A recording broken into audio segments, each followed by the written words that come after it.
Halo teman-teman, selamat datang di channel Garis Besar, sebuah channel yang membahas sejarah secara garis besar. Kali ini kita akan membahas sejarah singkat pecah dan bubarnya Yugoslavia.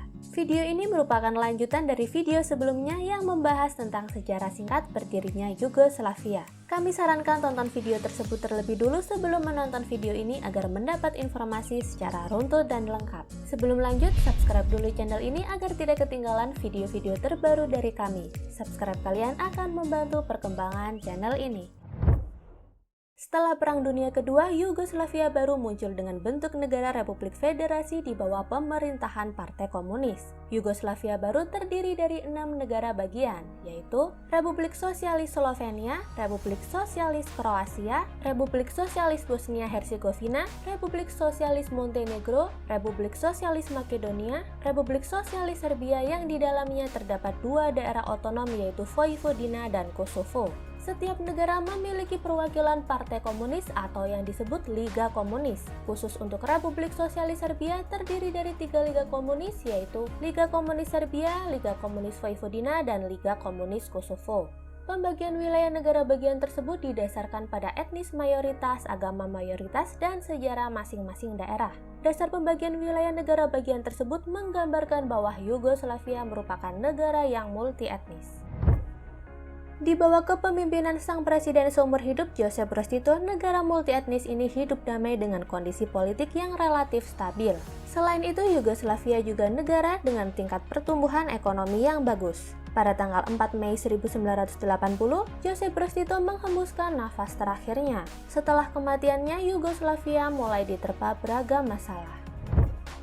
Pada tahun 1981 terjadi sebuah demonstrasi di kota Pristina, Kosovo yang dilakukan oleh penduduk beretnis Albania yang menuntut adanya otonomi lebih di Yugoslavia. Liga Komunis Kosovo menyatakan demonstrasi tersebut merupakan produk dari nasionalisme Albania. Pihak Serbia pun bereaksi dengan keinginan untuk mengurangi kekuatan dari etnis Albania di provinsi ini dan mengklaim bahwa etnis Serbia sedang didorong keluar dari provinsi Kosovo. Demonstrasi tersebut juga menghasilkan kecenderungan yang semakin besar bagi politisi Serbia untuk menuntut sentralisasi dan persatuan tanah Serbia.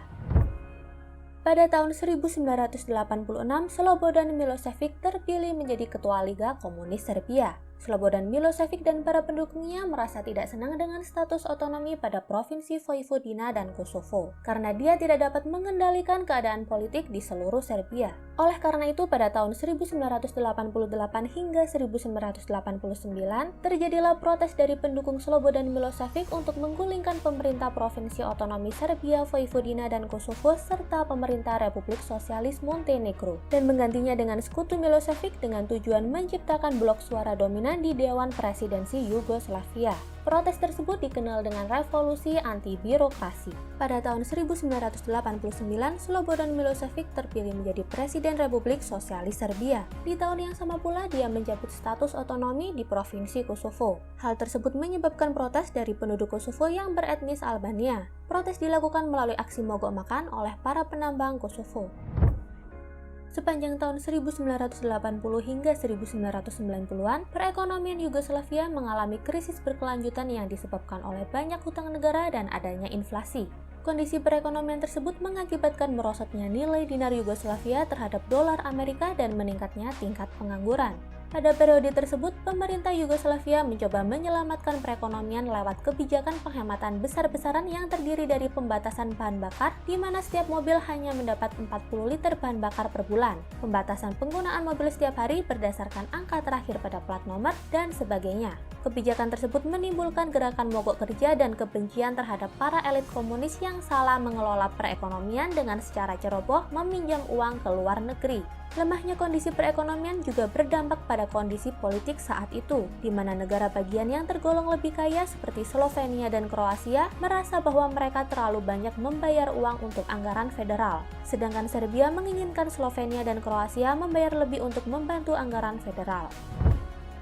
Pada bulan Januari 1990 diadakan Kongres Liga Komunis Yugoslavia yang dihadiri oleh semua delegasi dari semua negara bagian dan 2 delegasi dari Provinsi Kosovo dan Vojvodina. Kongres tersebut membahas tentang masa depan Liga Komunis dan Yugoslavia. Kongres tersebut juga menjadi akhir dari Liga Komunis Yugoslavia. Setelah Liga Komunis Yugoslavia dibubarkan, masing-masing negara bagian mengadakan pemilihan umum dengan sistem multipartai. Pemilihan umum tersebut banyak dimenangkan oleh partai-partai berbau nasionalis seperti di Slovenia, Kroasia, Bosnia-Herzegovina, dan Makedonia. Di Republik Sosialis Kroasia, pemilihan umum dimenangkan oleh Partai Uni Demokratik Kroasia dengan Franjo Tuđman sebagai presidennya. Franjo Tuđman merupakan seorang tokoh nasionalis Kroasia dan secara terbuka menyuarakan dukungan terhadap kemerdekaan Kroasia. Terpilihnya Franjo Tuđman membawa kekhawatiran tersendiri bagi penduduk Kroasia yang beretnis Serbia karena adanya pengalaman buruk dengan pemerintah Kroasia. Pengalaman buruk tersebut terjadi pada masa Perang Dunia Kedua, tepatnya ketika Kroasia menjadi sebuah negara merdeka di bawah pemerintahan kaum Ustaše yang melakukan genosida terhadap etnis Serbia yang menempati wilayah negara tersebut. Kekhawatiran etnis Serbia membuat mereka melakukan pemberontakan yang menjadi awal perang kemerdekaan Kroasia.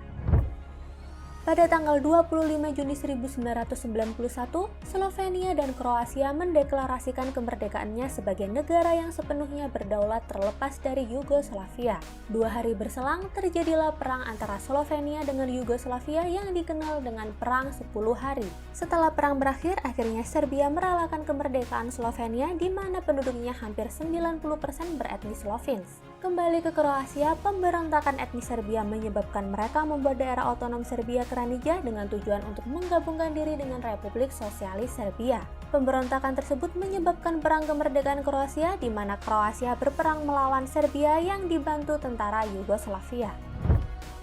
Sementara itu, pada tanggal 8 September 1991, Makedonia mendeklarasikan kemerdekaannya setelah melaksanakan referendum, di mana lebih dari 90% suara menyatakan dukungan. Makedonia adalah satu-satunya negara yang memisahkan diri dari Yugoslavia tanpa disertai dengan peperangan.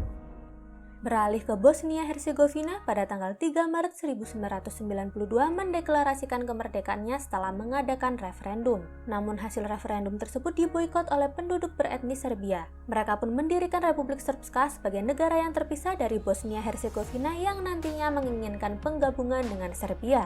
Ketegangan antara etnis Bosnia, Kroats, dan Serbia menyebabkan terjadinya Perang Bosnia. Pada awalnya etnis Bosnia dan Kroats bersatu untuk melawan etnis Serbia. Namun etnis Kroats juga memiliki pemikiran yang sama dengan etnis Serbia untuk memegang kendali pada wilayah-wilayah dengan etnis mayoritas Kroats untuk menggabungkan diri ke Kroasia.